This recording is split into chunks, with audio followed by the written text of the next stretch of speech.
¿Partió al tiro o...? Comienza nomás, Max. Ya. Hola, buenas tardes a todos.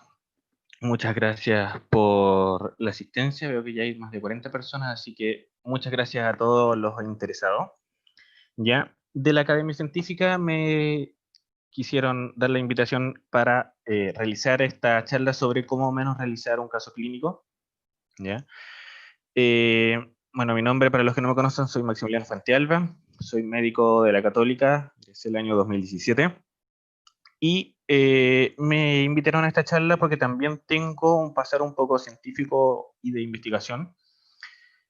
Fui presidente de la CEMUX durante el 2012-2013 y también tuve diferentes cargos.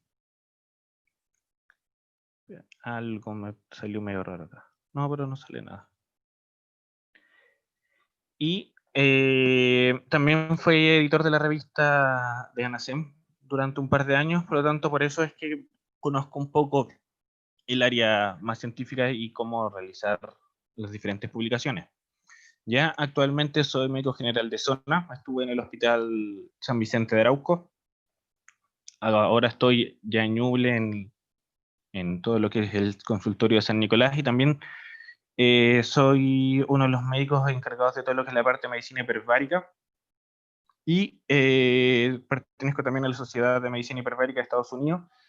Por lo tanto, en todo ese punto, solamente lo quise poner porque también podemos hacer algo más adelante para los interesados, ya que sé que todo eso no es algo que uno se enseña en el pregrado y que al momento de enfrentarnos a alguna urgencia, siempre tenemos problemas. ¿Ya? Ahí sí, tenía que apretar clic. Para avanzar en esto, vemos que vamos a partir primero con lo que es como la definición del caso clínico. ¿Cuál es el objetivo? O sea, ¿por qué yo quiero presentar o realizar un caso clínico?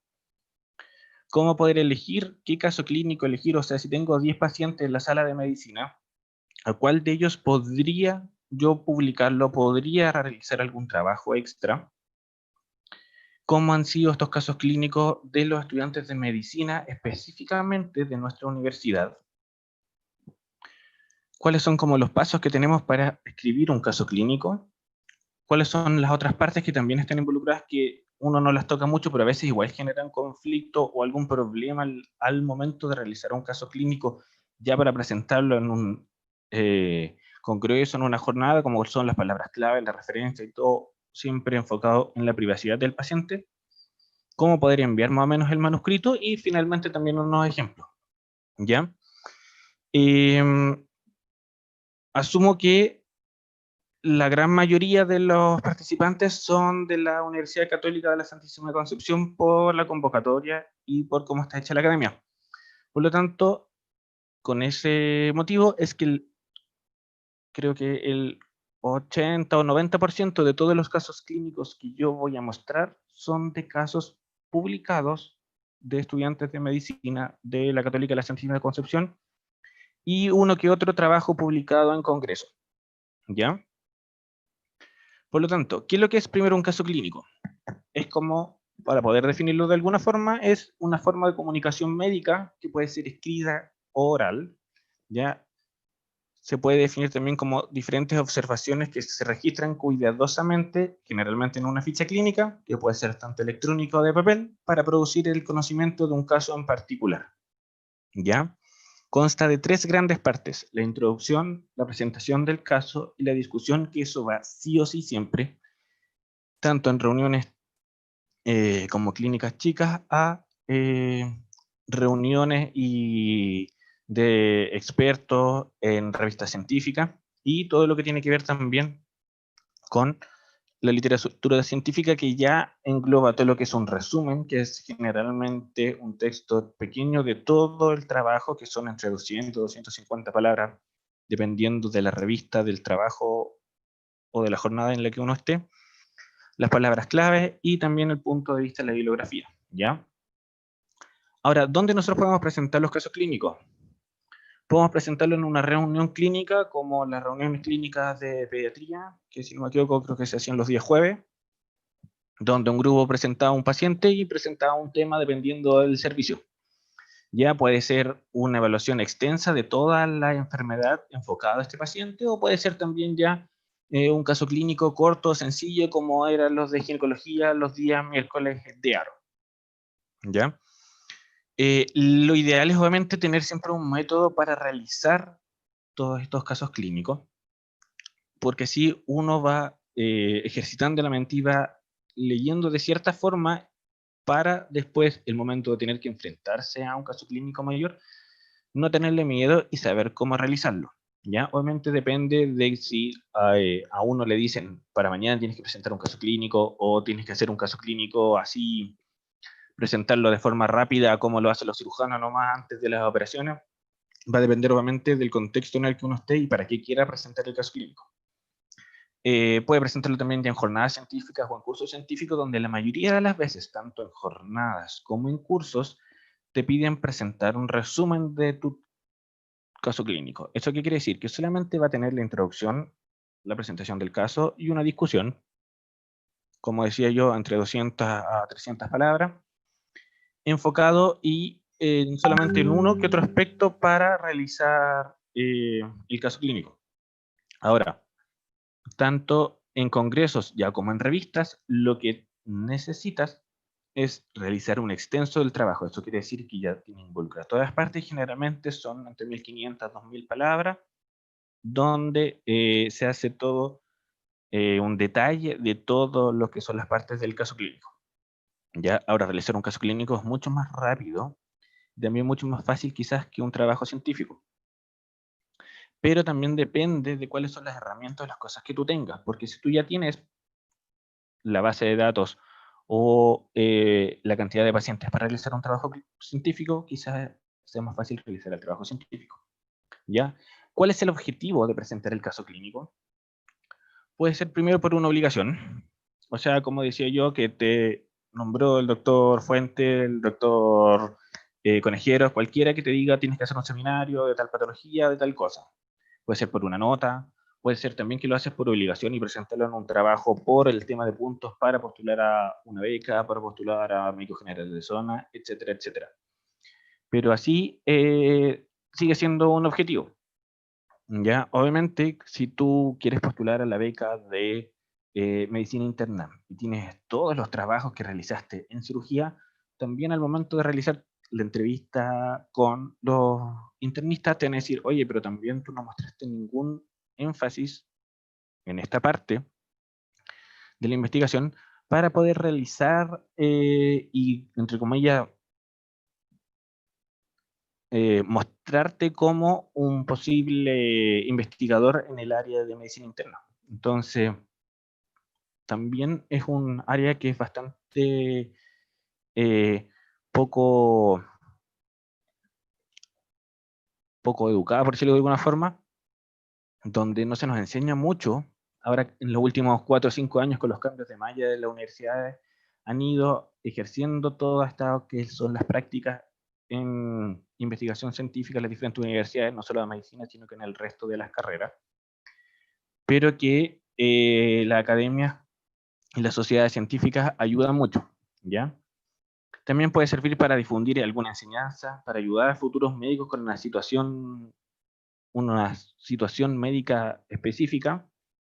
También son una pequeña fuente para la medicina basada en evidencia, si bien son el último peldaño, porque obviamente primero están todos lo que son los metaanálisis, los estudios aleatorizados, los estudios controlados, y por último están los casos clínicos, es porque es más fácil de realizar que todos estos casos clínicos, después cuando se observa un patrón, alguien dice, ok, tenemos que realizar un trabajo científico con este grupo de pacientes, con este otro, por lo tanto, es bueno saber que tenemos estos pacientes que están mostrando diferentes patrones o que están mostrando patrones nuevos que nos pueden ayudar a realizar algún análisis mayor. ¿Ya? Obviamente uno no puede hacer una generalización de un caso clínico, pero sí de a poco podemos ir haciendo más investigaciones para saber cuál va a ser el resultado final. ¿Ya? No porque un paciente con coronavirus acá va a tener cierta conducta, vamos a realizar tal tratamiento con acitromicina, con corticoide, con la hidroxicloroquina, y vamos a decir que todos los pacientes hay que tratarlos así, a que se haga en un estudio científico, validado, con método y con pacientes de todo el mundo, ¿ya? Ahora, también puede ser la primera aparición de una nueva enfermedad si es que estamos averiguando algo nuevo, una nueva etiología, o solamente para llamar la atención de la comunidad médica de un caso en especial o cómo se aborda un caso en especial. ¿Ya? Y como decía yo, pueden entregar evidencia preliminar para el diseño posterior de algún ensayo clínico o de algún ensayo experimental. ¿Ya? Ahora, ¿qué relación tienen un poco la investigación, los casos clínicos y los estudiantes? ¿Ya? Esto la verdad viene de muchos años, y quizás esta imagen ya la conocen. No sé si están con audio ustedes o no. Parece que no.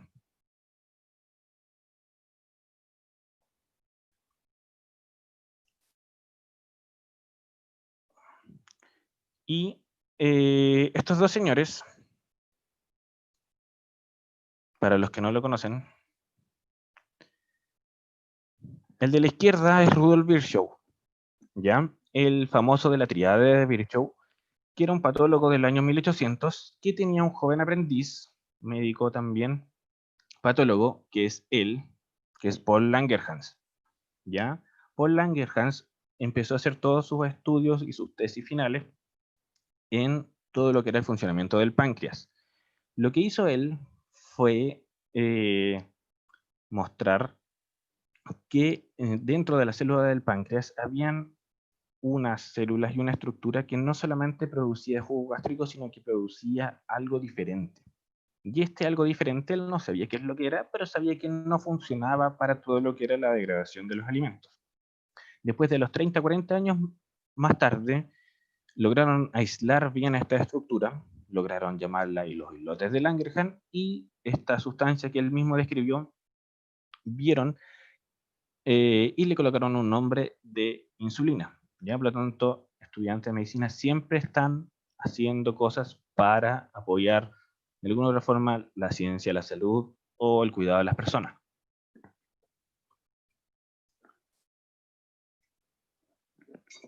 Ahora, ¿cómo elegir publicar o hacer un caso clínico en general? Cuando obviamente no es mi obligación. ¿Ya? De forma fácil podemos decir que es cuando es una novedad. ¿A qué me refiero que es una novedad? A que puede ser una patología que no está bien descrita o una patología de poca frecuencia. Puede ser una presentación atípica de una enfermedad. Puede ser una asociación inhabitual de dos patologías que se correlacionan o que de a poco se empiezan a correlacionar. La aparición de una nueva etiología. Si hay algún nuevo hallazgo sobre la patogénesis, un examen de laboratorio, una nueva imagen, alguna complicación, algún efecto secundario, algún empleo de intervención diagnóstico, terapéutica, etc. Pero al final vemos que cuando algo llama la atención de alguien es que puede ser publicar un caso clínico, ¿ya? Por ejemplo, este es un ejemplo bastante común. Vemos que en la sala de medicina tenemos un paciente con mieloma múltiple y que además tiene insuficiencia renal. Por lo tanto, nosotros ya tenemos que empezar a pensar, bueno, este paciente, ¿será conocida el mieloma múltiple y la insuficiencia renal? ¿Tendrán alguna relación o no? Lo que podemos hacer de forma más fácil es que nos vamos a PubMed, nos vemos a la parte de explorar, a la parte que tiene que ver con todo lo que son los datos y los nombres mesh, y buscamos qué es lo que es mieloma múltiple, lo escribimos, que tiene que estar en mesh, para poder buscar los términos que son las palabras clave. Colocamos el ticket, que no aparece en la imagen, pero ahí uno se coloca el ticket, y al colocar el ticket se nos agrega el término mieloma múltiple. Al agregarnos después el tema de mieloma múltiple, buscamos lo mismo de nuevo. Insuficiencia renal aguda. Yo puse acute renal failure y al final me lo tradujo al tiro, que es en verdad acute kidney injury. Por lo tanto, le coloco agregar y coloco buscar. Ahí abajito. Al colocar buscar, me aparecen 450 resultados. O sea, esto sí se ha estudiado. ¿Ya? Al decir que hay 450 resultados, además veo que la última publicación o la primera publicación que me sale, que según esto lo busca por orden de el paper más nuevo, no del paper más importante, eso también tiene que ser algo que tienen que tener en consideración, de los papers más nuevos que aparecen, es que me habla de un paper del 2020 de mayo. ¿Ya? Esta búsqueda yo la hice ayer. Y se publicó también durante el año 2020. O sea, se están haciendo trabajos sobre el daño renal y el mieloma. Incluso aquí ya parece que está enfocado a el manejo médico. Por lo tanto, puede que sea algo interesante, sí, pero quizás no llame tanto la atención, porque no sea algo tan raro, por decirlo de alguna forma. Ahora, si yo también tengo a un paciente con una enfermedad de Bergen-Chester, ya que es aún más rara, y llega por derrame pericárdico, puedo hacer lo mismo. Busco la enfermedad de Bergen-Chester, busco derrame pericárdico y me aparecen 16 resultados. Y de los 16 resultados, el último trabajo me aparece en febrero del 2019. Entonces ya tengo una enfermedad un poco rara que al ser poco frecuente, me ayude a tener alguna publicación o al tener algún caso clínico. ¿Ya? Ahora, el hecho de tener una enfermedad rara, por decirlo de alguna forma, o poco prevalente, no quiere decir de que yo me asegure la publicación, sino que hay muchas publicaciones que son de enfermedades mucho más frecuentes, mucho más prevalentes, que también tienen que ser estudiadas. Ya hay revistas específicas, por ejemplo, de diabetes, de infectología, de cáncer, de cosas que supuestamente están estudiadas, pero que siempre aparece alguna información nueva, alguna presentación típica, alguna reacción a medicamento, un medicamento que puede ser mejor, y todo eso nos va a ayudar a tener un mejor manejo en nuestro paciente. Es así que, por ejemplo, tenemos la esferocitosis hereditaria. ¿Ya? Alguno quizás la haya escuchado hablar, quizás otros no. Y vemos que este tipo de anemia autolítica arroja 2.300 resultados. ¿Ya? Pero pese a resultar con más cantidad de publicaciones que el mieloma múltiple y que la enfermedad de Erham, aparece con un artículo clínico presentado por diferentes estudiantes e internos de nuestra universidad. ¿Ya? Y esto aparece presentado en la revista de ANASEM en el año 2011. ¿Ya? Por lo tanto, vuelvo a repetir, no necesariamente una enfermedad con nombre raro va a decirte que sí o sí vas a tener que publicarla, o puede que sea un poco más fácil o un poco más llamativa, pero todo depende de cómo estructures tu caso y cuál es el objetivo del caso. Ya si estoy así, es muy diferente si yo estoy realizando un caso clínico en que mi objetivo va a ser presentar el diagnóstico y cómo se diagnostica una enfermedad a cómo va a ser el tratamiento, ¿ya? O cómo va a ir cambiando un nuevo examen de sangre, etcétera. ¿Ya? Es así como también se publicó otro trabajo donde se habló del síndrome de Cartagener. Ya, menos personas yo creo que van a conocer el síndrome de Cartagener, que también se publicó también por alumnos y colegas nuestros en la misma revista NACEM en el año 2011. ¿Ya? Por lo tanto, no es algo como para que, ok, es un nombre raro, tengo que publicarlo. Quizás sí va a requerir más estudio y va a ser más fácil recordar el nombre al saber que estamos estudiando un poco más y así nos va a quedar en la memoria. Ah, sí, yo en el internado vi un síndrome de Cartagener. ¿Ya? Este trabajo fue presentado inicialmente en un congreso el año 2011 y después fue publicado en esta revista. En el congreso del año 2011 en la Universidad de San Sebastián, la alumna que lo presentó, que fue Catalina Lavaca, muchos la felicitaron por lo raro, entre comillas, del caso, pero también luego al momento de la premiación, pese a que fue un caso que no ganó, quedó catalogada como la niña del síndrome, la niña del caso del Cartagener. Ya, por lo tanto, ya generó un impacto en que ya habían unas 20 o 30 personas que ya sabían que el síndrome de Cartagener se caracterizaba por la bronquiectasia, por la sinusitis crónica, por la infertilidad y por la dextrocardia, o sea que el corazón estaba hacia el lado derecho y que era además una patología hereditaria. Por lo tanto, ya con ese nombre, uno dice, ya, algo me queda en claro, y por lo tanto el trabajo cumplió el objetivo al ser publicado en un congreso y que finalmente se publicó en una revista. ¿Ya? Ahora, si yo, por ejemplo, de todos los pacientes de mi sala, tengo un caso elegido, ¿puedo llegar realmente a presentarlo en un congreso como estudiante? La respuesta es que sí. Cualquier caso puede ser presentado en un congreso como estudiante, ¿ya? Como estudiante de medicina. Ahora, si este congreso no es de estudiantes de medicina, es de médicos, ¿puedo también publicar un trabajo siendo médico, o sea, siendo alumno de medicina o siendo interno? La verdad es que la respuesta es nuevamente que sí. Ahora, si el congreso es de especialistas, también lo mismo, ¿ya? También la respuesta es que sí. Si el congreso lo expuse, por ejemplo, en la reunión clínica de pediatría, donde ya estuve 3 días leyendo la bibliografía y haciendo el análisis, y estuve con el doctor Valenzuela haciendo todo el estudio, con el doctor Fuentes, o cualquier otro pediatra, dependiendo, o con algún neonatólogo, si al final el caso es de neo, ¿lo puedo presentar en congreso?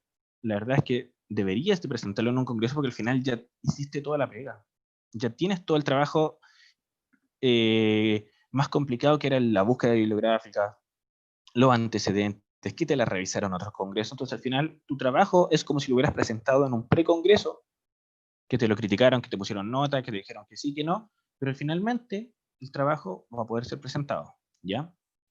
Ahora, si lo presentamos en un congreso, después puedo publicar el mismo trabajo en una revista, la respuesta nuevamente es que sí. El caso e incluso el orden cronológico es que tú lo haces, lo publicas en un congreso, en un congreso, en una jornada donde todo el resto de las personas te lo critican, te lo alaban, te felicitan, qué puntos son buenos, qué puntos no.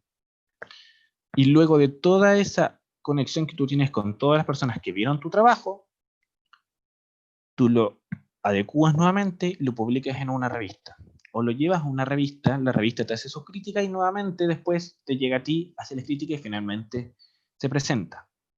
¿Ya? Ese debería ser el orden lógico de todos los trabajos o de todos los casos. Ahora, si el caso es antiguo, por ejemplo, estuve con el doctor Valenzuela o con el doctor Núñez, nefrólogo, que es jefe de carrera, y me pasó un caso de hace 20 años atrás donde él estaba en el cerro tratando a un paciente con hipertensión y logró hacerle un tema de dietético y lo pudo presentar. Sí, totalmente. ¿Ya? No es que tengamos que presentar solamente cosas de ahora. Todo depende, como dije yo, del objetivo y cómo vayas estructurando el caso clínico para que puedas presentarlo. Ya, por lo tanto, la respuesta a todas estas preguntas es que sí a todo. ¿Ya? Cualquier cosa, cualquier caso clínico se puede presentar. Todo depende de cómo vaya a ser el énfasis y para dónde vaya el objetivo de presentar este caso clínico. ¿Qué es lo más importante? Sí, que este caso tiene que ser caso único. ¿A qué me refiero con esto? A que si tengo un caso y lo presenté en el Congreso de urgencia de la Católica de la Santísima Concepción, no lo puedo presentar después en el mes de octubre en un congreso de patología GES de la Universidad de Concepción y después más adelante presentarlo nuevamente en otra parte, ¿ya? En teoría cada caso ya viene como con un registro y si ya fue presentado, te puedes incluso hacer como una demanda o algún problema por plagio, por hacer un trabajo igual o parecido, incluso a ti mismo, ¿ya? Por lo tanto, también hay que tener mucho ojo cuando de repente uno está por sala viendo pacientes o viendo casos y también hay más de un grupo o más de unas personas interesadas en el mismo paciente, ¿ya? Ahora, ya les dije más o menos de que los estudiantes de medicina hablaban y escribían casos desde el 1800, pero ¿qué ocurre ahora? Bueno, unos colegas, Alfaro, Ramírez y Gatica, también de nuestra universidad, hicieron y presentaron este trabajo donde mostraron cómo era la participación de los estudiantes de medicina en los diferentes artículos de investigación que publicaron en la revista Médica de Chile. Ojo, esto solamente es artículos de investigación, pero énfasis es para que vean cuánto participan los alumnos o internos en un estudio científico, ¿ya? ¿Qué es lo que vieron? Que de 530 artículos, aproximadamente 90, que corresponde a menos del 20%, tenía la participación de por lo menos un alumno entre los autores.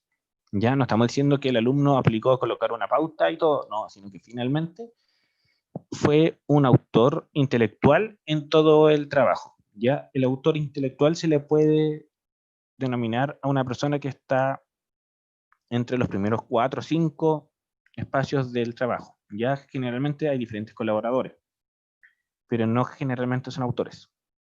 ¿Ya? De todo este estudio que realizaron los colegas, la mitad de estos trabajos, o sea, aproximadamente 45, eran de estudiantes de la PUC y el resto de las diferentes universidades. PUC, Chile y el resto. ¿Ya? Ahora, esto por años fue también con un predominio similar, o sea, todo se iban publicando de forma similar. No era que un año la PUC publicara 100 trabajos y el otro año no, sino que generalmente era una estructura más que nada homogénea durante todos los años. ¿Ya? Ahora, ¿qué quise hacer yo? Presentamos junto con unos amigos este trabajo en un congreso en la Universidad de Concepción, donde quisimos analizar todos los trabajos que se publicaron y a las que asistieron los alumnos de medicina de nuestra universidad, la Católica de la Santísima Concepción, entre el año 2005 y el año 2013. ¿Ya? ¿Y qué es lo que vimos? Vimos que se presentaron 350 trabajos. De estos 350 trabajos, el 40% eran trabajos de investigación y el 60%, que eran 200 trabajos, eran más o menos casos clínicos. ¿Ya? Con un aumento casi exponencial de los casos clínicos y los trabajos de investigación cada vez iban disminuyendo. Lo más probable, creemos nosotros, que es porque era cada vez más fácil y como veíamos que se podían hacer, también buscábamos de forma más exhaustiva el realizar algún caso clínico. ¿Ya? Ahora, ¿de qué eran estos casos clínicos? La mayoría de estos casos clínicos eran de medicina interna, con un 35%. ¿Ya? Ahora, el resto era de especialidades y se lo compartía el resto pediatría, ginecología y cirugía. ¿Ya? Hay algunos doctores que les gusta realizar algún trabajo científico, que los alumnos realicen algún trabajo científico, como es el caso de neurología con el doctor López. Entonces, el primero quería caso clínico, luego finalmente quiso que también realizaran trabajos científicos, y eso obviamente hizo, como era parte de una nota, que estos casos de neurología que ya estaban más o menos listos y con nota, la mayoría tenían buena nota, también los alumnos aprovechaban y lo presentaban en un congreso o en una jornada, porque al final ya estaba listo, y así también lograban tener sus puntos para el objetivo que querían, si es que fuera beca, general de zona, lo que sea. ¿Ya? Por lo tanto, pueden buscar algún caso de cualquier cosa. Vemos que los casos clínicos también es lo mismo, principalmente medicina interna, después un poco pediatría y especialidades. ¿Ya? Ahora, ¿de dónde son estos casos clínicos, estos trabajos? Vemos que principalmente, incluso más los casos clínicos, son casi todos del Hospital de Chillán. O sea, si están ahí haciendo la práctica clínica, lo ideal es que busquen y vean qué pueden publicar o qué pueden realizar. ¿Ya? Si incluso ustedes tienen la opción, hay hartos docentes que les gusta y que tienen como casos favoritos y que saben y que dicen, sí, yo quiero publicar un caso de un infarto posterior, pero la verdad es que no he tenido tiempo de realizarlo porque también tengo que tener contactos con el otorrino para poder ver todo el tema de cerebelo, dijo quizás alguna vez el doctor Rojo. Entonces, todo eso es lo que ustedes pueden ir ayudando y obviamente al final todos salen beneficiarios en realizar este caso clínico. En segundo opción está todo lo que es el tema de servicio de salud talcahuano, que también es nuestra sede, donde principalmente los casos son del Hospital de Tomé. Y ya en tercera parte, el otro, que es cuando uno tiene algún médico o conocido de alguna otra parte, o cuando se hacen también casos mixtos. O sea, si yo tengo amigos también en la Universidad de Concepción, ellos también me pueden agregar como autor, mientras obviamente yo apoyo y ayudo en ese trabajo, y me agregan como autor. Por lo tanto, uno también tiene trabajos o casos de diferentes partes. A veces también hay casos entre amigos, hermanos, etcétera, que se colocan también de diferentes universidades. ¿Ya? Ahora, ¿cuál es el problema? Ah, no. Vemos todavía que, como les decía yo, que había un aumento casi exponencial de todo lo que eran los casos y los trabajos presentados, pero de los 351 trabajos y casos clínicos presentados, solamente llegó a publicarse el 6%, o sea, se publicaron 23. ¿Ya? Y en total, los alumnos de nuestra universidad han publicado 38 veces. Esas 38 veces involucran casos clínicos, trabajos de investigación, pero también editoriales y carta al editor. Y eso suma el 38%. O sea, perdón, 38. ¿Ya? Por lo tanto, vemos que es una cantidad mínima de publicaciones que se hacen. ¿Ya? ¿Cuáles son los problemas de esto? ¿Por qué llega uno a publicar en un congreso? Pues tiene quizás los puntos para lo que quiere y después no logra publicar. Son varias razones que se comparten tanto en alumnos de medicina, médicos generales y especialistas, donde solamente entre un 30 y el 50% de los resúmenes logra tener una publicación posterior. Una de las razones es que entre que uno realiza la investigación final y finalmente llega a publicarlo, pasa más de un año. Entonces al final es harto el tiempo que uno requiere para volver a analizar, volver a realizar correcciones, mandarlo a la revista, que te revisen todo. Entonces al final eso generalmente genera un desgaste en los autores y finalmente el caso no se publica. ¿Ya? Lo que más se publicó sí o sí eran los ensayos clínicos porque obviamente tenían mayor personas aleatorizadas y tenían una mayor tasa de publicación. La razón más frecuente para no publicar algo fue falta de tiempo, de financiamiento o de otros recursos. ¿Ya? Ahora, si yo ya tengo el abstract completo y lleno, de esos pacientes, o sea, de esos casos, solo el 4% fue rechazado. O sea, si no me lo aceptaron de alguna otra forma, me van a hacer una corrección, me van a decir, tienes malo el 30%, el 40%, el 10% de tu trabajo, corrígelo y en unas 2 o 3 semanas me los manda y yo veo que lo que hay nuevo y lo puedo publicar. Por lo tanto, el problema no es obviamente decir, ok, voy a ir a una revista y me lo van a rechazar.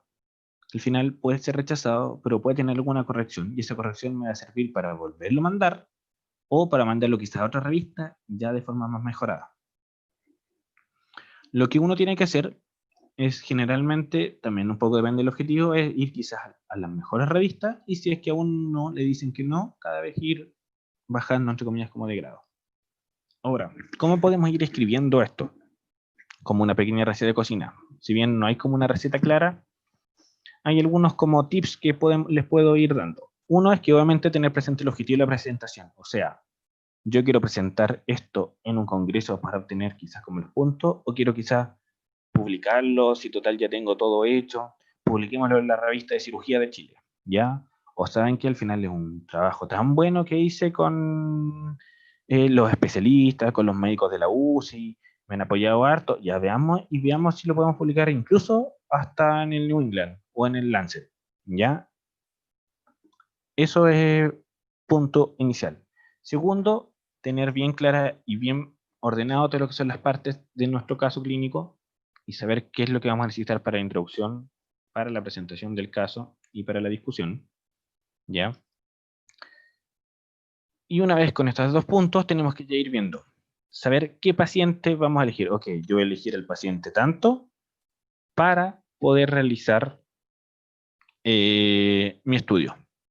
Después de eso, tenemos que conocer toda la historia clínica. O sea, voy a tener que leer toda su ficha clínica en papel, en el sistema web, y ahí ir tomando los datos necesarios porque va a ser difícil que nuevamente me vuelvan a pasar esa ficha clínica. ¿Ya? Por lo tanto, voy a tener que tomar los datos de alguna forma para poder obtener toda esa información.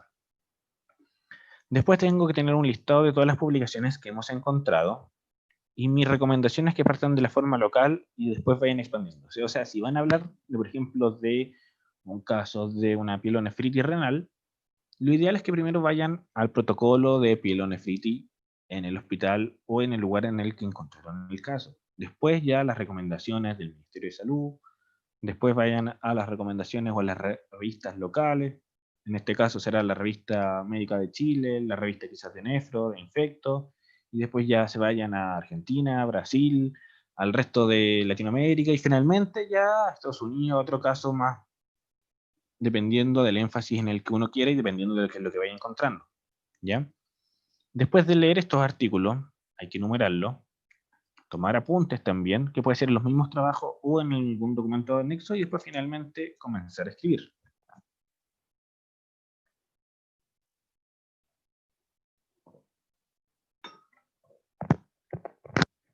En la parte de la escritura, también como tip, es como la diapo más lateral esta, así que tranquilo. Tenemos un orden cronológico, donde tiene que ir obviamente del inicio al final, a evitar un lenguaje coloquial y evitar también el lenguaje clásico de una evolución, que haciendo esta presentación me di cuenta de que se ocupa harto, ¿ya? ¿A qué me refiero a evitar el lenguaje clásico?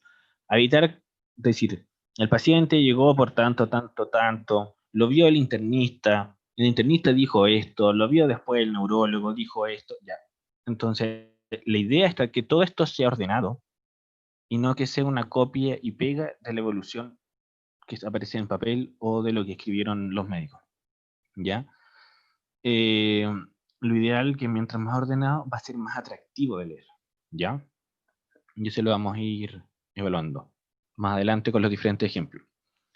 Hay que enfatizar qué es lo que es lo novedoso o qué es lo nuevo, porque así también el lector va a tener su propia conclusión sobre la validez del caso, ¿ya? Si yo coloco de título neumonía en el adulto, ¿tiene algo de novedoso? Lo más probable es que no. Por lo tanto, si yo quiero que alguien me lea eso o que alguien me pueda publicar eso, voy a tener que colocarle algo novedoso. Voy a tener que cambiarle el nombre, colocar qué es lo nuevo de mi caso y por qué es importante de que esta neumonía tiene que publicarse, ¿ya? Otro punto es que también todo lo que uno realiza generalmente lo tiene que realizar en tiempo pretérito, o sea, en pasado. O sea, el paciente hizo esto, el paciente fue a tal parte, le hicimos exámenes, ¿ya? Que también es un error bastante frecuente al momento de realizar los diferentes casos clínicos. Hay que tener una narración descriptiva, ojalá sin comentarios ni algún juicio de valor ni subjetivo, ¿ya? No estoy diciendo de que el paciente nos diga cuáles son sus síntomas o por qué es lo que vino, sino que sin comentarios personales, ¿ya? Porque además todo lo que uno escribe tiene que estar bien justificado, y generalmente esa justificación es que tú tomaste ese dato, esos síntomas o esa clínica de algún estudio de alguna parte. Y eso significa que tiene que estar citado. Puedes colocarle también exámenes de sangre, pero si son abundantes, hay que agregarlos en una tabla y no colocar exámenes que finalmente no van a marcar alguna conducta o no van a ser importantes para tu caso. Al usar imágenes también usen imágenes de buena calidad, evitando de mente la confidencialidad, o sea, asegurando la confidencialidad del paciente y sin usar alguna información personal. No colocar nunca más de 3 de 5 fotos, y cualquier tabla también se debe de explicar. O sea, tengo que colocar tabla 1, dice tal gráfico pasa esto, o tal imagen, tal escáner es de cerebro, fue tal día, y corresponde al paciente donde se ve esto. ¿Ya? Si incluso quizás yo no lo veo, o quizás para mí como alumno fue difícil saberlo o verlo, lo ideal es usar o un asterisco o esta misma flechita que uno va moviendo. ¿Ya? Vamos, por ejemplo, a los ejemplos. Lo que sí quiero ver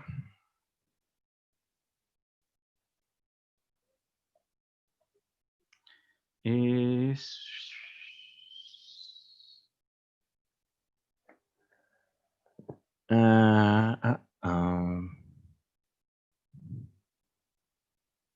El resto está todo silenciado, ¿no? en esta modalidad solamente podemos hablar los panelistas. Ya. Bueno, ya. Entonces voy a hacerlo solo, ¿no? Tenemos, por ejemplo, este caso de esferocitosis, que es el mismo que había hablado antes, donde podemos ir partiendo leyendo. Lactante menor, 3 meses, 21 días, recién nacido de término, sin antecedentes mórbidos. Madre consulta el 23 de mayo, por regurgitación, acompañada de tos leve. Además refiere que desde el 8º día de vida presenta un tinte amarillo. ¿Ya? Por lo tanto, ahí ya tenemos un error que se hizo en este caso clínico, donde vemos que todo está escrito en presente. ¿Ya? Todo debería estar escrito en pasado. Ahora este caso ya está publicado y todo, pero al final es como un ejercicio que vayamos haciendo para ir viendo cuáles son los aspectos más importantes más o menos del caso clínico en los que nosotros tenemos que enfocarnos. ¿Ya? Los datos de exámenes los publicaron todos en esta tablita donde mostraron solamente el hemograma.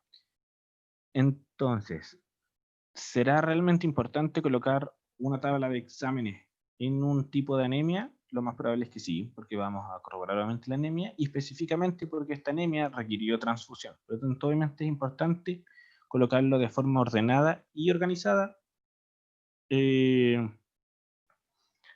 los exámenes de sangre.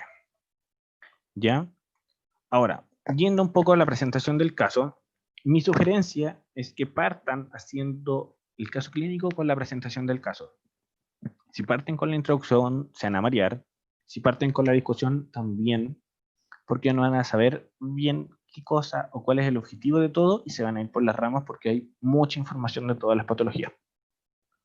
En cambio, viendo la presentación del caso, va a ser mucho más fácil llegar después a cuál es el, o ustedes ya saben más o menos el objetivo del caso clínico.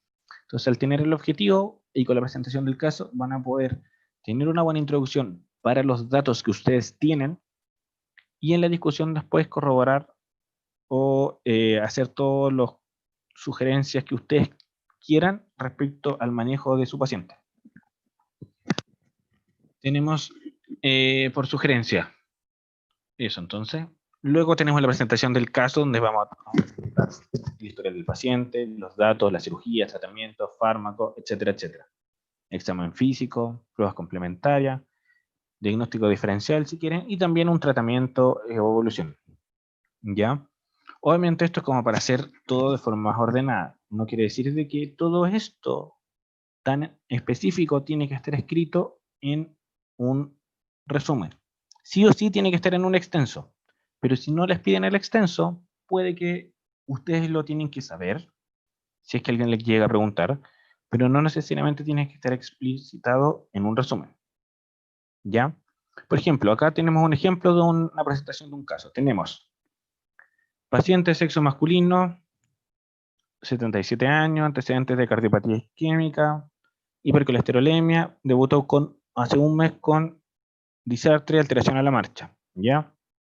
Se realiza un TAC de cerebro que resulta normal, siendo derivado a su hogar con posterior control en policlínico de neurología.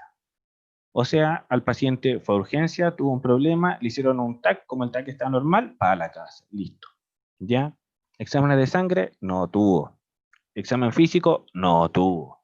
¿Ya?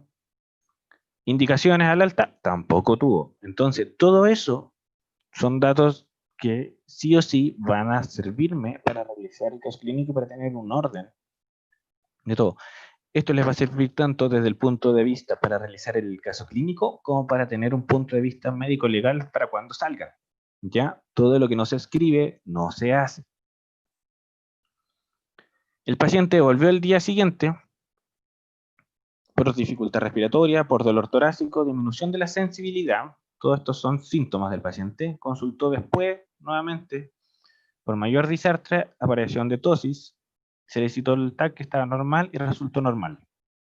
¿Ya? Se pensó en alguna otra cosa y el examen neurológico dice que no presenta signos meningios. O sea, el resto del examen neurológico va a la casa. ¿Ya? Se realizaron exámenes generales, muchos, que no los voy a leer. Pero ¿qué es lo que quiero concentrar? En que se realiza la interconsulta de neurología.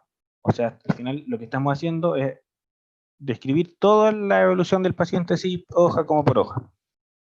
Se pesquisa y se constata la tosis bilateral, que por lo menos al examen no aparecía. Aparece facial bilateral, que también se la saltaron. Abolición de reflejo osteotendino, también. Ataque a la marcha, ya eso quizás lo tenía. Se sospecha síndrome Miller-Fisher, ya eso obviamente ya es para neurología, para médico, internista o para otro. Quizás el interno, el alumno que lo vio, si es que lo vio un interno alumno, no sepa quizás lo que es Miller-Fisher. Yo quizás si lo vea así tan fácil tampoco sepa bien o cómo diagnosticar un Miller-Fisher, pero sí tengo que notar el resto de los síntomas y cuando uno tiene algún problema, obviamente hablo con el especialista, y lo otro es que se tiene que escribir todo el tema para hacerlo de forma más clásica, o sea, de forma más práctica. Yo aquí veo que todo esto fue casi puro chamullo. ¿Ya? Entonces, todo esto yo casi que lo borraría y haría una evolución nueva.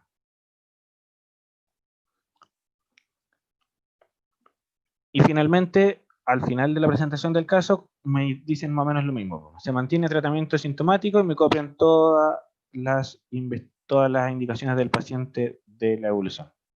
¿Ya? Entonces, hay que tratar de tener un énfasis diferente dependiendo de cuál es el objetivo del caso. O sea, si el objetivo era presentar solamente la parte cómo se maneja el Miller-Fisher, ok, ya, está bien. Pero todo eso depende y hay que hacerlo obviamente de forma más específica. Y ahora aquí con el ticket, no con el punto. Ya.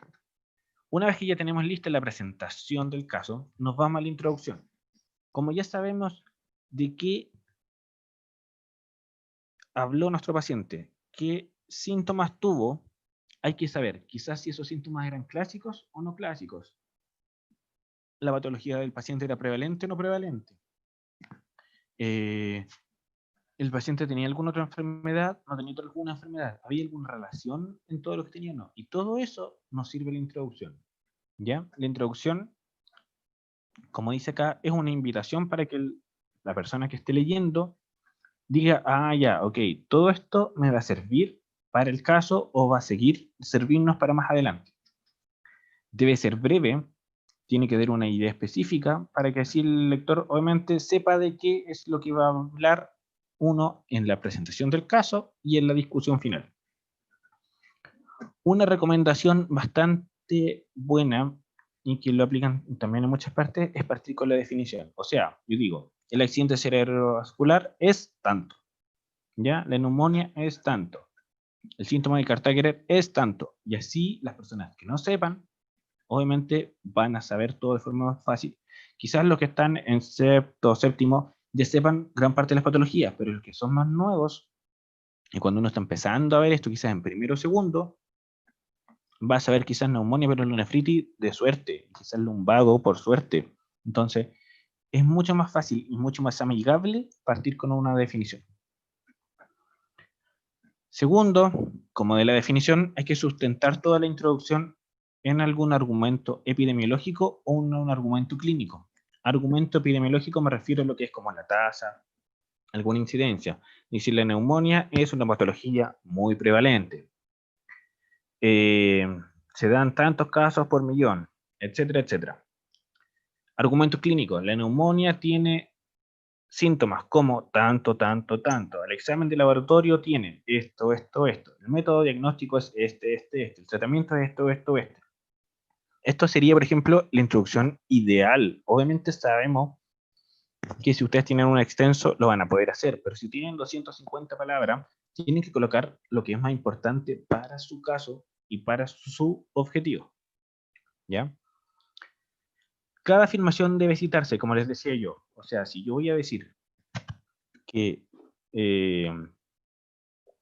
un paciente tiene tales síntomas o el paciente, la neumonía tiene tales características, eso tengo que yo decir de dónde saqué ese dato. ¿Ya? Y por último, se debe tratar de colocar el objetivo de la publicación. Y generalmente esto va en las últimas dos líneas. O sea, partir con la definición, colocar todas las características y después colocar el objetivo. O sea, El objetivo de esto es saber que los médicos puedan diagnosticar el síndrome de Cartagena, o cuál es la importancia de un tipo de anemia hemolítica como la esferocitosis. ¿Ya? Eso es más o menos el objetivo. Ejemplo, por ejemplo, acá tenemos un caso clínico que fue una hernia traumática de pared abdominal secundaria a una tracción por un tronco de árbol, que fue realizada por... no se logra ver.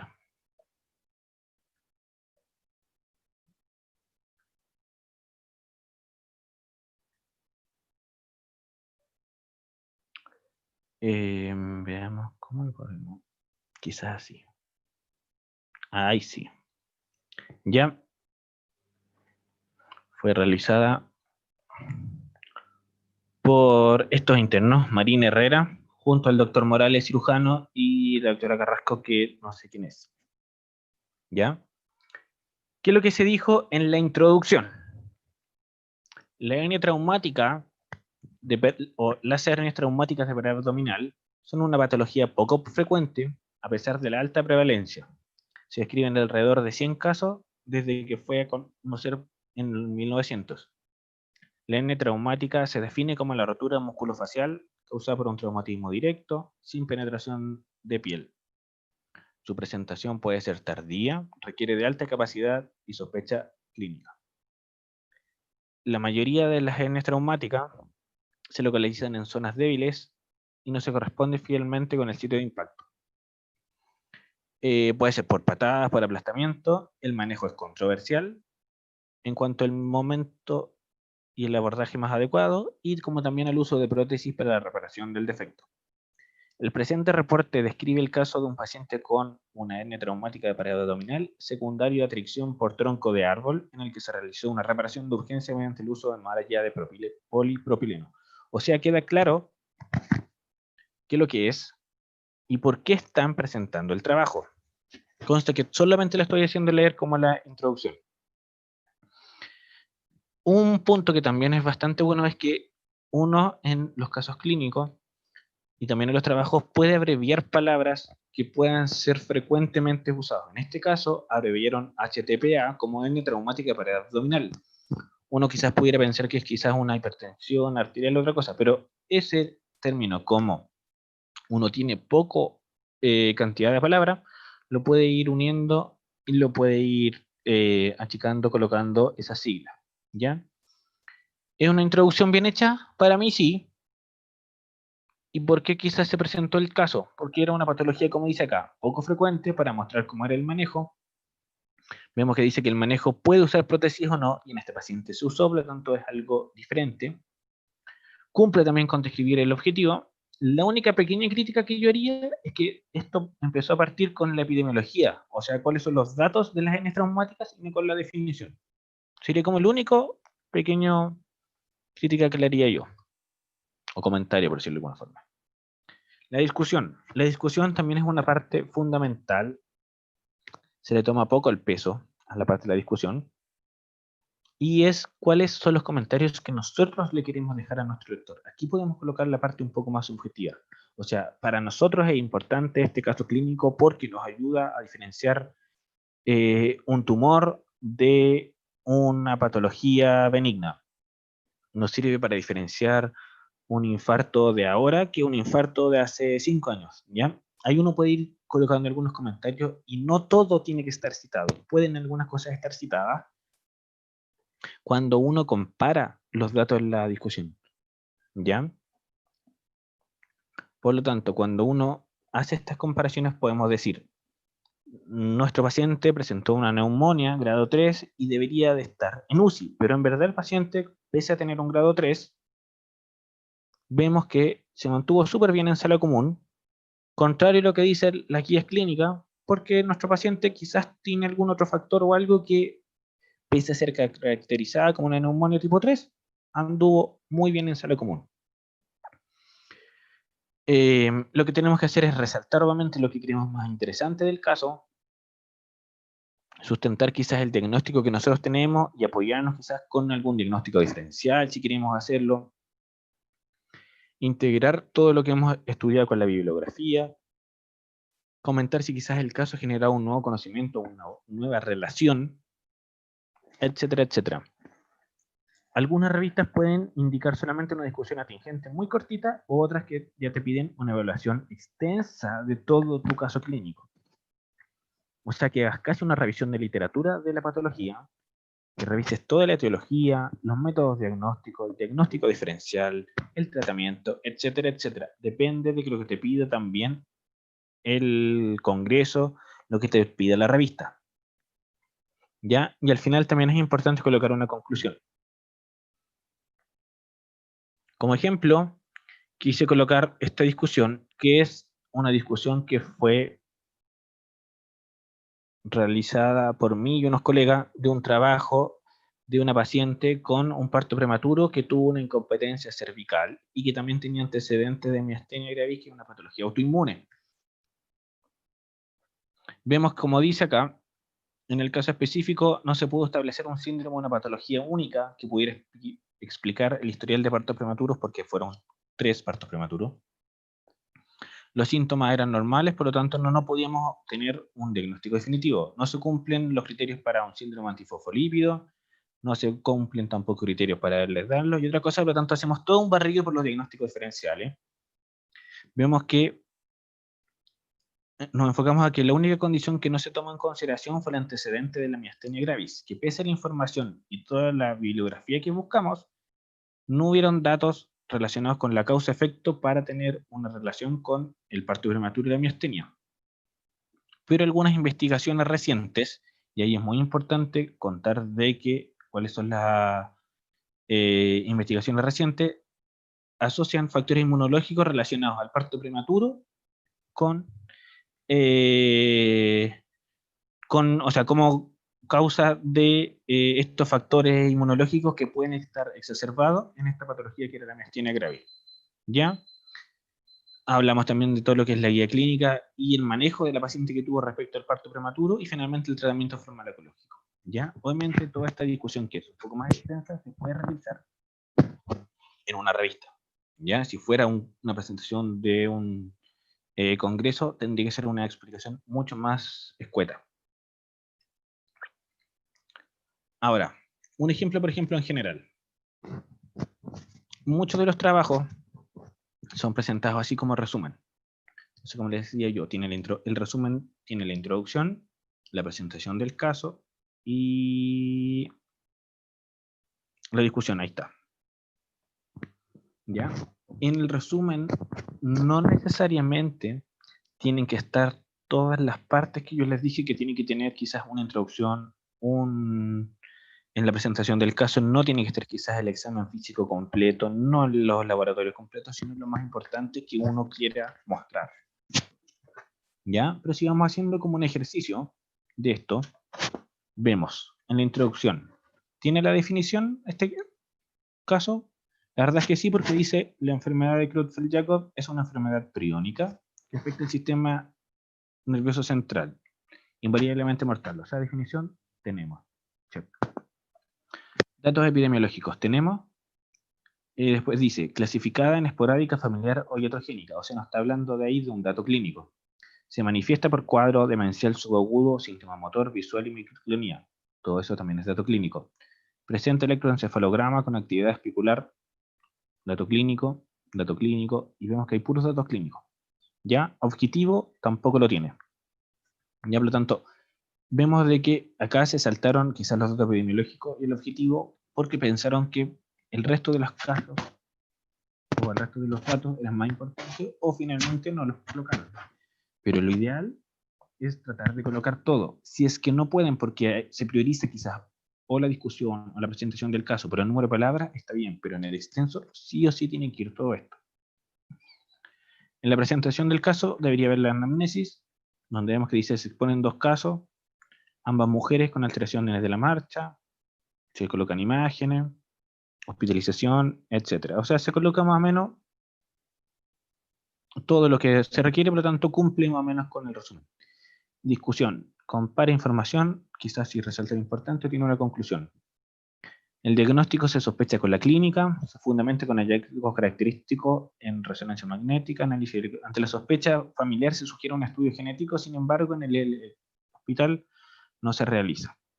Ya, o sea, estamos de alguna forma resaltando un poco lo importante, aunque un punto bastante bueno que me acabo de percatar es que acá habla de que el diagnóstico de la enfermedad se sospecha con la clínica.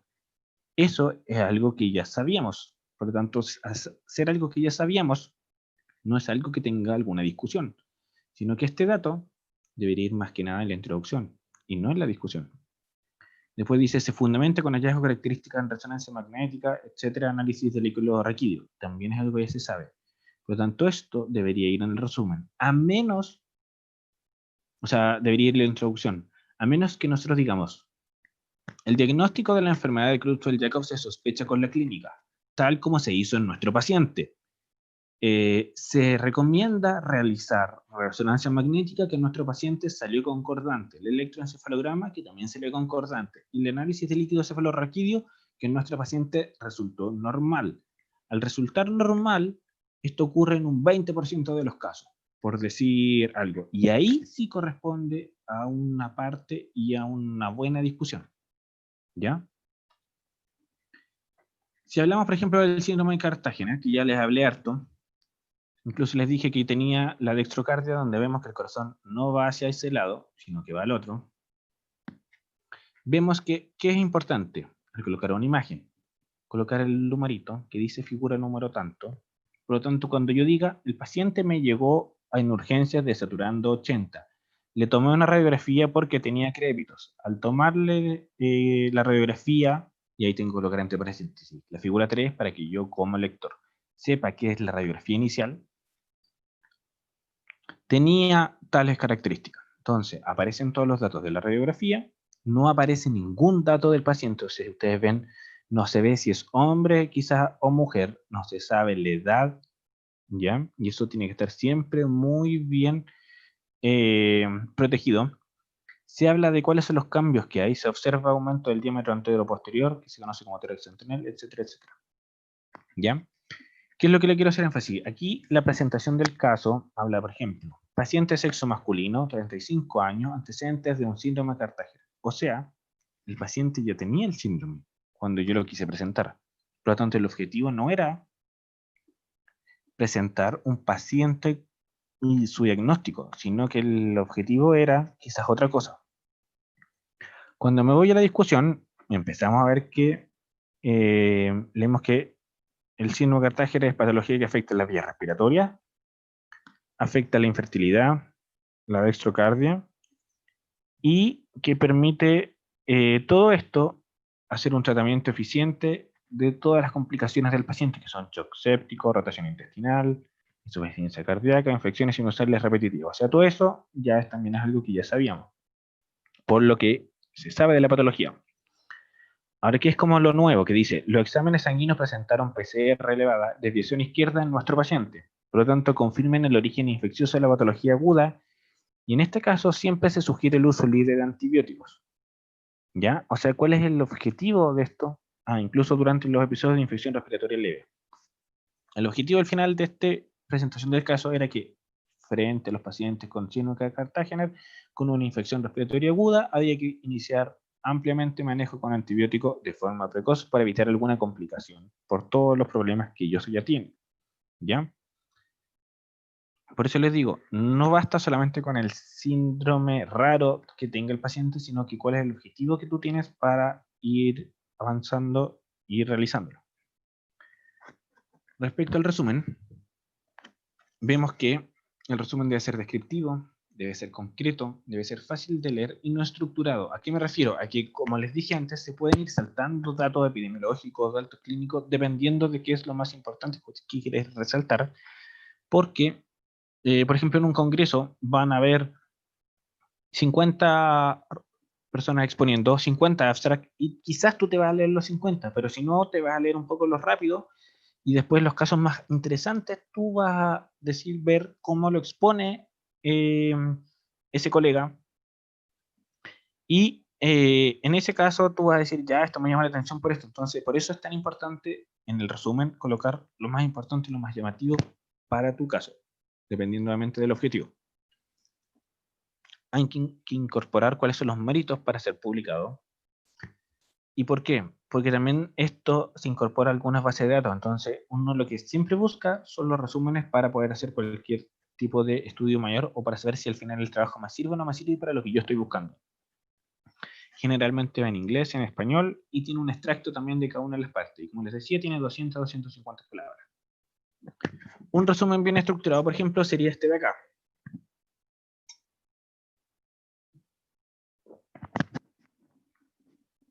Es un trabajo que se llama Denervación del sistema nervioso simpático renal.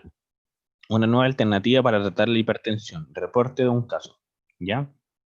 Este caso fue presentado en el Congreso Cardio-Nefroprotección nuestro y sacó el primer lugar.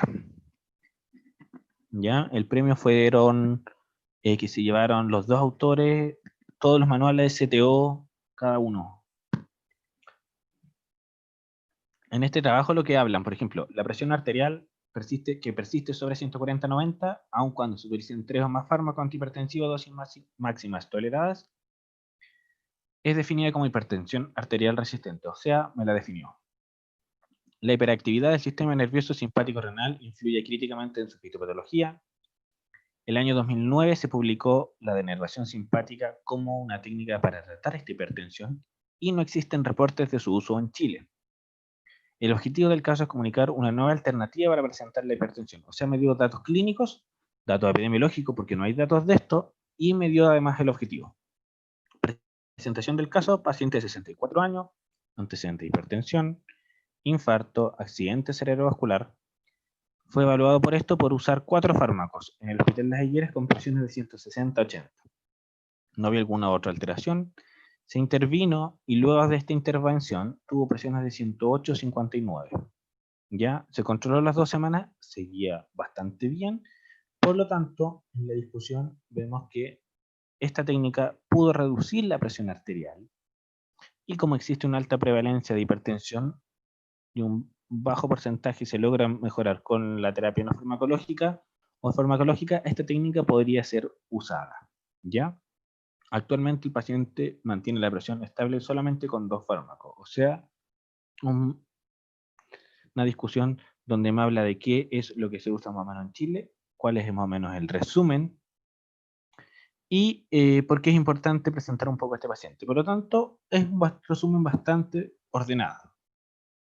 Ya vemos nuevamente, voy a sacar nuevamente este trabajo, el Miller-Fisher, que era el tema del paciente que iba varias veces por un TAC de urgencia.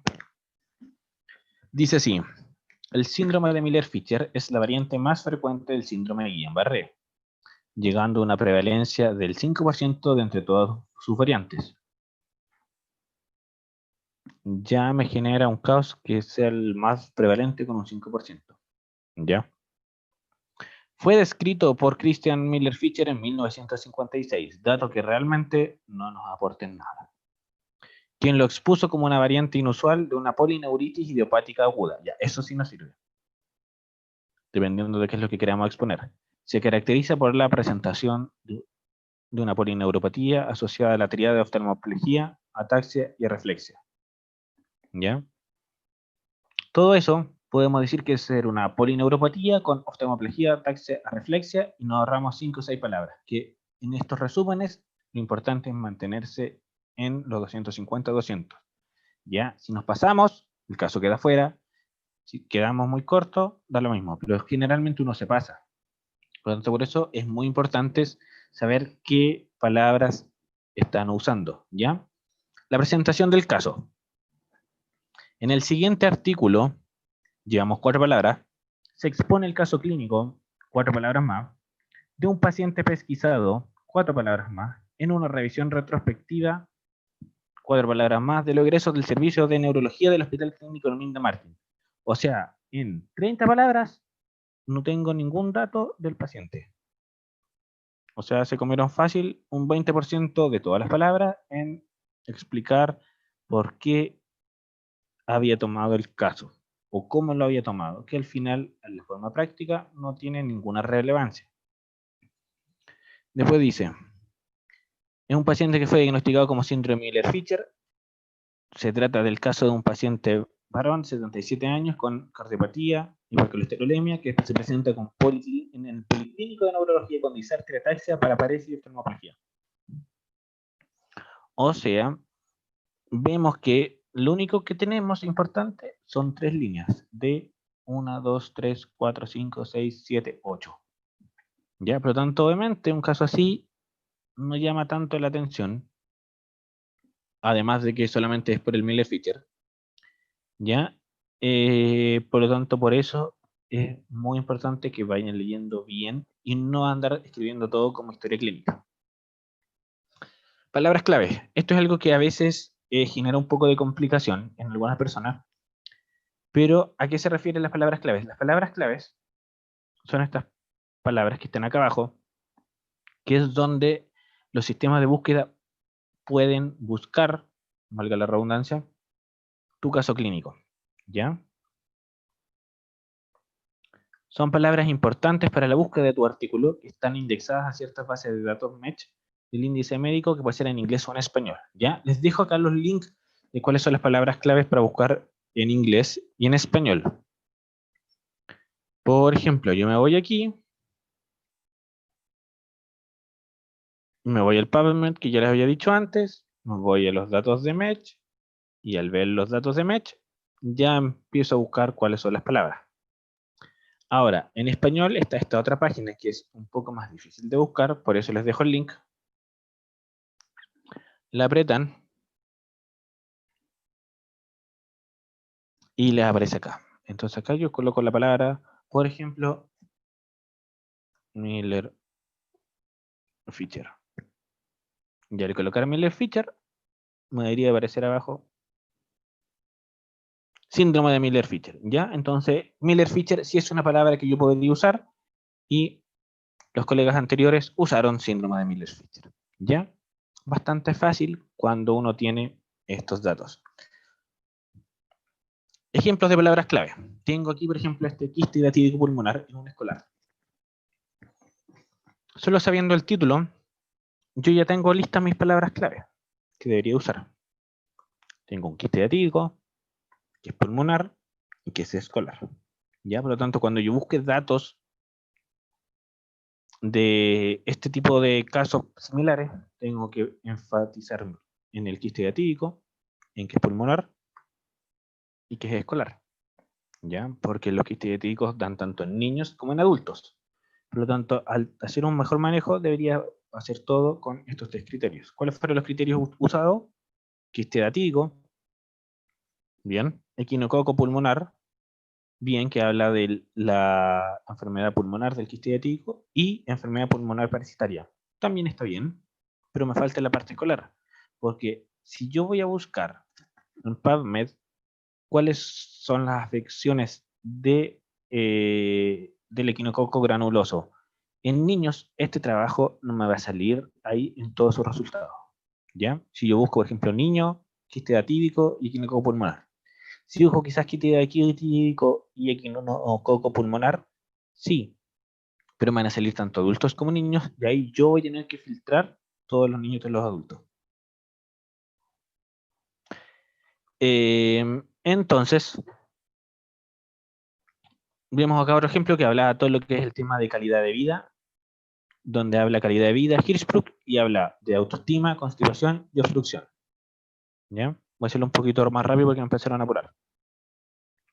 En la referencia bibliográfica vemos que esto va a depender un poco de la revista del Congreso, pero lo más usado son las normas de Vancouver, que es lo que aparece ahí, y les dejo el link para que busquen cuáles son los resúmenes de la referencia bibliográfica. ¿Ya? Un tema importante es la privacidad, donde vemos que los pacientes tienen todo el derecho de privacidad, por lo tanto, la ficha clínica es de ellos, por lo tanto, todo el acceso debe ser confidencial, ningún dato debe de estar en su exposición. ¿Ya? Ahora, ¿dónde enviar el manuscrito?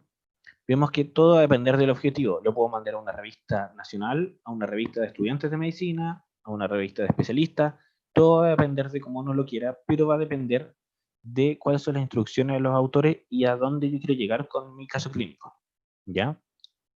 ¿Cuáles son más o menos las revistas específicas para casos clínicos? Hay muchas que son solo de casos clínicos, que les dejo los datos acá por si a alguno le interesa, pero generalmente uno no publica en esos tipos de revistas. La ranking de revistas de áreas médicas que les va a servir más que nada para buscar bibliografía. ¿Ya? ¿Cuáles son las mejores como ranqueadas, por decirlo de alguna forma, en Chile? La Revista Médica de Chile, la de Pediatría y también está un poco la de Obstetricia y de Infecto. ¿Ya? Ahora, en esto sí me voy a enfocar un poco más. ¿Cuáles son las revistas de estudiantes de medicina en Latinoamérica? Todas estas son las que estuvieron disponibles en el año 2010. De Chile hubieron 5. La de la Universidad de Chile, la de la San Sebastián, la Frontera, la de ANASEM y la de la Mayor.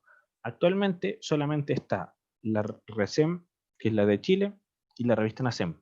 ¿Ya? Esas dos que compiten un poco son las únicas dos revistas, que es una de Chile y la otra de todas las universidades de Chile. ¿Qué otras revistas también son como más o menos asequibles para poder realizar una presentación de casos? La revista Ciencia Médica y la CIMIL, que tiene que ver con todo lo que es el SOCEM. ¿Ya? ¿Por qué vamos a enfocar un poco en la revista NACEM? Porque la revista NACEM es la que tiene más publicaciones de nuestra universidad, pese a que somos una universidad con pocos artículos presentados, según este estudio del 2007 al 2011. Después del 2011 hubieron hartos más, pero no se hizo un mayor estudio. ¿Ya? Por lo tanto, les voy a dejar acá cuál es la pauta para realizar casos clínicos de la revista NACEM, que habla lo mismo: presentación, introducción, presentación, discusión, referencia y anexos.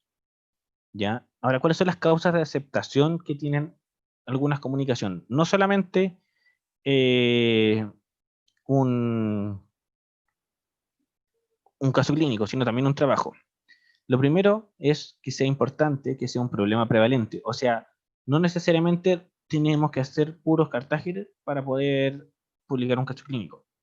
Tiene que estar bien redactado, un buen diseño, un buen sustento bibliográfico, una muestra bien elegida, utilidad práctica e interpretación también de las limitaciones.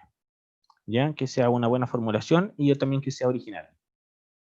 ¿Cuáles son los rechazos? Principales rechazos: sobreestimación de resultados, especialmente en trabajo científico, una estadística incompleta, una mala revisión bibliográfica, un mal diseño del estudio. ¿Ya? Por lo tanto, que sea conocido, que no sea conocido, no está como una causa de rechazo. Ejemplos finales, y aquí con esto termino. Este trabajo que yo le dije que salió ganador, ya el título es bastante atrayente: de enervación del sistema nervioso simpático renal, una nueva alternativa para tratar la hipertensión. Por lo tanto, dan ganas de quizás de publicar o de leer esto. Lo más probable es que sí. Por lo tanto, un título es bastante importante. Ahora, el tema de que usen el reporte de casos puede ser útil o no, pero generalmente, como es un caso clínico, tú ya sabes que es el reporte de un caso. Por lo tanto, es como algo innecesario. ¿Ya? Si hablamos, por ejemplo, de acá, de lo que es la constipación como un síntoma de espondilolisitis, también como que te llama la atención solamente con el título. Ya hizo un trabajo también que realizaron los neurólogos infantiles del hospital, que era la doctora Coria y la doctora Díaz. Acá hay otro trabajo que también habla de lo mismo, donde habla el tratamiento con corticoides en pacientes con diabetes. O sea, vamos a hablar de que vamos a hacer una alteración de la glicemia en forma compleja. Por lo tanto, eso es más o menos lo atrayente de este caso clínico. ¿Qué es lo que quiero contar también? Es de que, si se dan cuenta, estos autores ocupan un guión. ¿Por qué ocupan el guión? Porque tú solamente, al citarlos, ocupas solamente un apellido. Pero al ocupar el guión se transforma como un apellido compuesto. Entonces, al final, así tú eres Alfaro Tolosa o Olmos de Aguilera, y no solamente Alfaro y no solamente Aguilera. ¿Ya? Este último caso, o penúltimo caso, es porque les quiero hablar que es un trabajo que habla o que se titula Presentación atípica de neumonía, importancia de la historia clínica. ¿Ya? A grandes rasgos, al ser solo una neumonía, no da muchas ganas de leerlo, quizá. ¿Ya? Menos si los autores son Felipe y Fuentealba y Goldracena. ¿Ya? Por lo tanto, al leerlo un poco, hablamos un poco de la enfermedad de que este niño de 11 años que tuvo disnea, un síndrome bronquial y neumonía a repetición. Se curaban con antibióticos, con corticoides y andaba bien. Pero la radiografía mostraba un compromiso intersticial. Por este compromiso y por el último mes presentó apnea, cianosis y pérdida de conciencia cuando uno ya le hace una historia clínica más detallada a la madre. Se hizo todo lo que era un estudio de deglución por el tema neurológico, pensando en una epilepsia que fue descartada. Se le hizo también un escáner, y el escáner mostró que tenía un patrón de vidrio esmerilado y nódulos marginales. ¿Ya? Se le realizó la nasofibroscopía, donde mostró que tenía un trastorno deglutorio y una patología neurológica. ¿Ya? Por lo tanto, gracias a un poco a la historia clínica, pudimos sacar de que esta simple neumonía era algo más. Finalmente, al paciente se le realizó una resonancia magnética nuclear de cerebro, donde mostró que tenía un tumor cerebral y que estos nódulos pulmonares no eran solo nódulos, sino que eran metástasis. ¿Ya? Por último, también mostrar este otro trabajo que también lo he hecho yo, pero es debido a que habla un tema un poco más ético, un poco más clínico. Debido a que nuestra universidad también tiene gran cantidad de bioética y de estudios de casos de este tipo, es que se los quise mostrar para que sepan que también hay todo un análisis de este tipo de casos clínicos. ¿Por qué es un poco más tema ético? Porque era una paciente que estaba embarazada de 29 años, primer embarazo, que tuvo un tumor en los dos ovarios. Por lo tanto, al tener un tumor en los dos ovarios significaba que se quedaba sin embarazo. ¿Ya? Por lo tanto, por eso es que les quise mostrar este punto, para que también es algo extra que uno podría considerar en realizar un caso clínico. ¿Ya? Y ese era el punto final. Me demoré harto, la verdad. Lo hice bastante lentito, pero al final me pude apurar un poco más.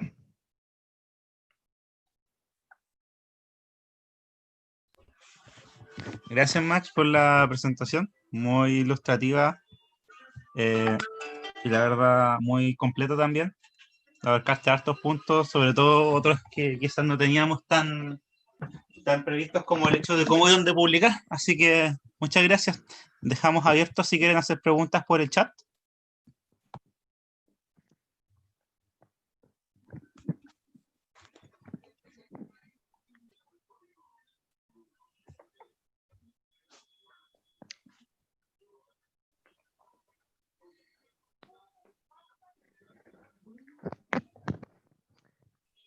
Catherine Rodríguez hizo una consulta sobre el tema del CONIS. Sobre el tema de autor. Mira, no me he leído los últimos CONIS, pero lo que yo sabía es que cada vez los estaban reduciendo. Por lo tanto, hay que ser muy específico con ese tema, porque cuando yo estaba estudiando se permitían hasta un máximo de 4 autores. Cuando estaba en séptimo, se permitía un máximo de 3. Y ahora no sé bien, pero puede que te permitan quizás realizar solamente un autor. No estoy seguro. Las normas actuales... Max, perdón que te interrumpa. Las normas actuales del año pasado son exactamente como tú dices. O sea, permiten cualquier número de autores, pero depende de dónde se publique el trabajo. Si se publica en una revista, en teoría depende de quién revisa si reciben puntaje, pero si se publica en algún congreso, solo recibe el autor que presenta. Ah, ya. Vale. ¿El médico debe ser del mismo hospital del caso clínico? No. ¿Ya? Si te das cuenta, en este último trabajo que tengo yo hice el trabajo de la Universidad Católica de la Santísima Concepción. Todos éramos alumnos de la Universidad Católica de la Santísima Concepción, pero este ginecólogo era conocido mío, de Curanilahue, porque yo soy de Arauco. Por lo tanto, el caso clínico fue de una paciente de Curanilahue, pero lo presenté yo. Y al presentarlo yo, como alumno, tengo que ser alumno de la Universidad Católica de la Santísima Concepción, por lo tanto corresponde a un caso de la Santísima Concepción y no quizás de la San Sebastián, que podía tener una sede en la Universidad de San Sebastián. Bueno, me deja ahora... Los otros chicos haciendo un comentario respecto a lo que recalcó Max en un momento del plagio, sean ¿Ya? conscientes con lo que publican y hacen, porque de verdad que los médicos revisan los trabajos que ellos han publicado. A la revista y a congresos hemos sabido por ANASEM que han llegado correos de médicos, de estudiantes que han publicado los mismos trabajos, pero con otros médicos, con otros nombres reclamando. Ya, para que hagan los trabajos con conciencia, y si encuentran un trabajo que hicieron en años anteriores, no simplemente lo pesquen, les cambien los nombres, los autores y lo envíen. Recuerden además que todos los trabajos van con comité de ética. Tanto los casos clínicos como los trabajos de investigación en su mayoría tienen que pasar por comité de ética, que es el del hospital, y un consentimiento informado firmado por el paciente. Generalmente cuando uno revisa en un congreso los casos clínicos, también al ser 250 palabras, tú vas copiando, por ejemplo, copio una oración de la introducción, una oración de la presentación del caso, 2 oraciones de la discusión. Y si ya te sale algo igual, quiere decir que generalmente es plagio, o que es algo que ya se ha realizado.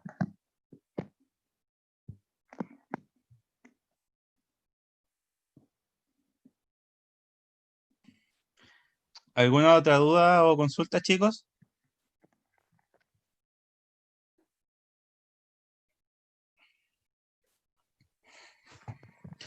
Voy a dejar mi correo igual si alguien me quiere hacer una consulta en particular. O si tiene alguna de algún trabajo, de algún caso, de alguna cosa, también me la puede hacer, así que yo no tengo ningún problema en ese sentido. Bueno, chicos, entonces daríamos por finalizada la presentación. Agradecer al doctor Fuentealba por su tiempo, su buena disposición y el apoyo que ha demostrado siempre a la academia. Era un tema bastante árido y fue una presentación bastante buena. Agradecer también la asistencia de todos los que estuvieron con nosotros y esperamos que nos acompañen en las próximas charlas que va a realizar la academia. Recordarles también que la academia está dispuesta también a ayudarles con cualquier duda o cualquier pregunta que ustedes tengan. Ahora estamos habilitando más plataformas, tenemos una página web donde también pueden hacer las preguntas, tiene un apartado de investigación con un manual que realizaron las personas de la academia hace 2 años, que es bastante bueno para que comiencen a investigar. Y eso, chicos. No saqué ninguna información de ese manual. Así que para que se motiven, chicos, y siempre se puede seguir investigando. De nuevo agradezco al doctor Fuentalba y a todos por la asistencia. Gracias por su tiempo. Y gracias a todos por quedarse tanto rato. Así que a disfrutar nomás ahora el fin de semana a todos. Gracias.